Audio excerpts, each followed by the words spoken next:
Okay, wanted to pick up where we left off. We're talking about determinants of demand when we left class this morning. So, our five big ones right here are price expectations. So, if you think if price increases tomorrow, you will buy more today. So demand goes up today. Demand increases today, and kind of vice versa. If you think the price is going to go down tomorrow, then you'll wait till tomorrow to go buy. So that's that one. Preferences is pretty simple. If more people like it, demand goes up. If it is less popular and more people dislike it, demand will go down. Number of buyers, also pretty simple. If there are more people in town, more people in the market, then demand goes up. If lots of people leave town and there's fewer people in the market, demand goes down. Again, think of when they close the pass here and all the tourists go away. That really drops the number of buyers and releases the number of, or lowers that number of demand, that amount of demand. Income is usually pretty simple, right? Income goes up, then demand goes up, and vice versa. There is an exception, unless it's an inferior good. So an inferior good, the Walmart brand of tennis shoes are, I'm sure, are fine shoes, but if you get a raise and you're able to afford better shoes, you won't buy the Walmart brand of shoes anymore. Most likely. There's always exceptions. You know that one person like, I'm rich and I still buy Walmart stuff. They're out there. But again, more exception than rule. So, and then same thing on the other way around. If you're earning less money, you'll buy more inferior goods. So if your income goes down, the demand for inferior goods, so income goes down, then demand will go down in general, unless it's inferior. So if you are earning less money, then guess what? You're going to be buying those Walmart shoes because that's all you can afford. If your income goes up, you're going to stop buying Top Ramen and Cup of Noodles. But if your income goes down, you're going to buy more Cup of Noodles. So we have kind of this opposite effect. And then the last one over here, related goods. So if kind of the price of a substitute, and that's something that could be used in place.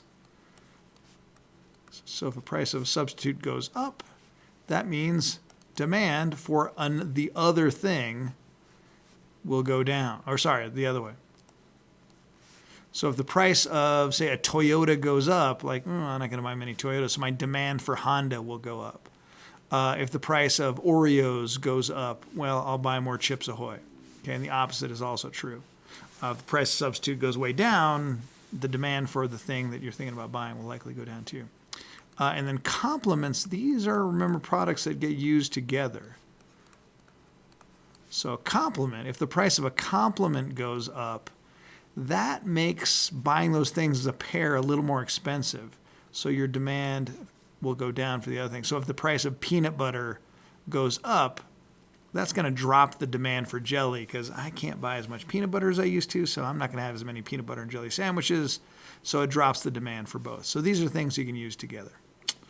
All right. So next, let's erase and move on. So the big difference here, change in demand. So those 6 things we just went over, they will either, and here's our demand curve, increase demand. So this is an increase in demand. Or they will, here's my demand curve, decrease demand. So make sure you get those in your notes. So this is a change in demand. That's what this is. That's what these two things are. Those are changes in demand. A change in quantity demanded is, here's my demand, here's my money. put labels on my axes over there. So a change in quantity demanded is I start at a low price, and if the price goes up to say here,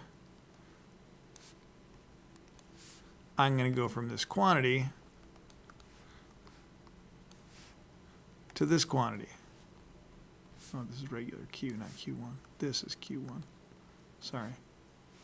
Okay, so we're just moving along the line. So this is a change in quantity demanded. None of these other things up here changed. There were no price expectations. There's no change in preferences. There's no number of buyers changing.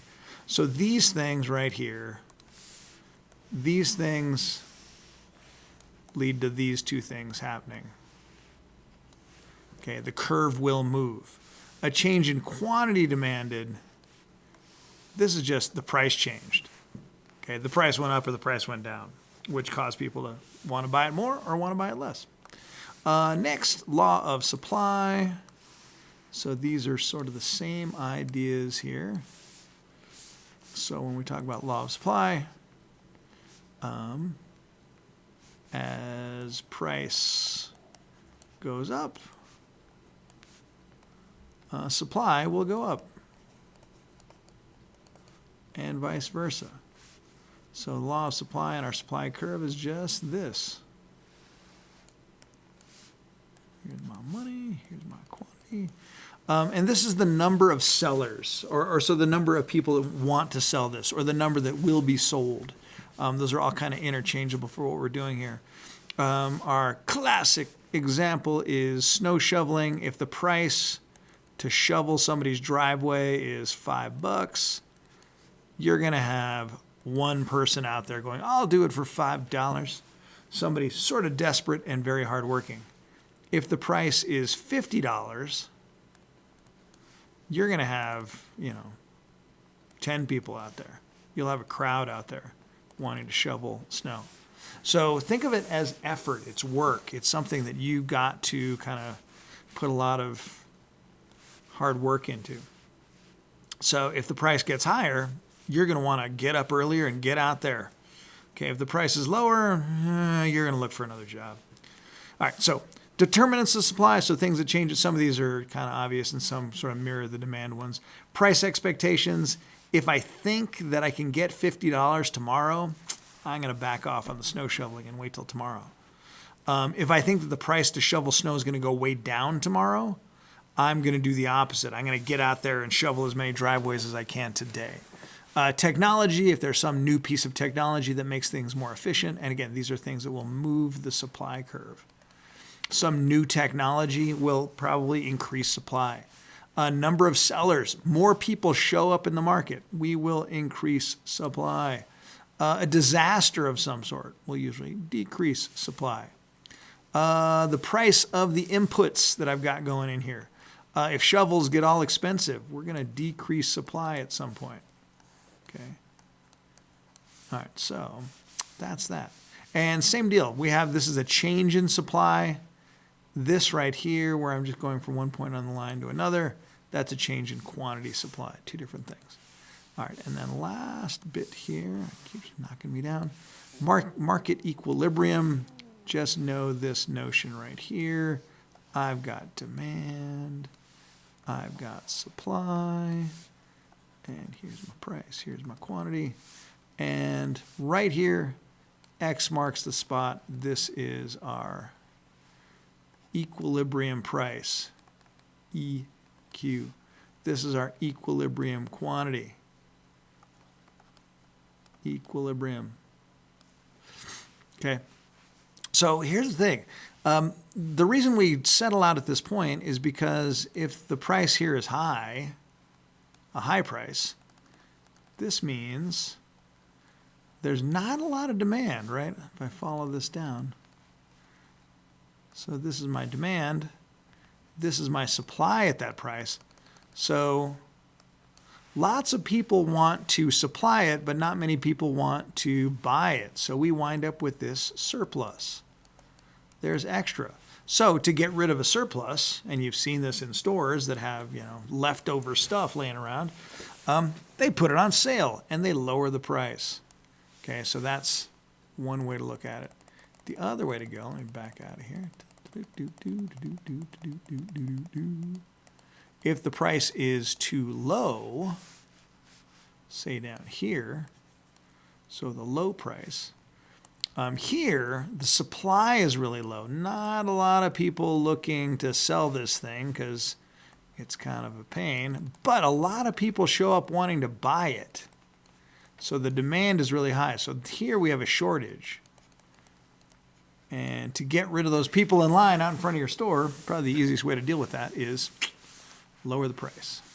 All right, next page. Oh, was that it? Hold on, back off. Oh, my board quit. All right, I'll stop here.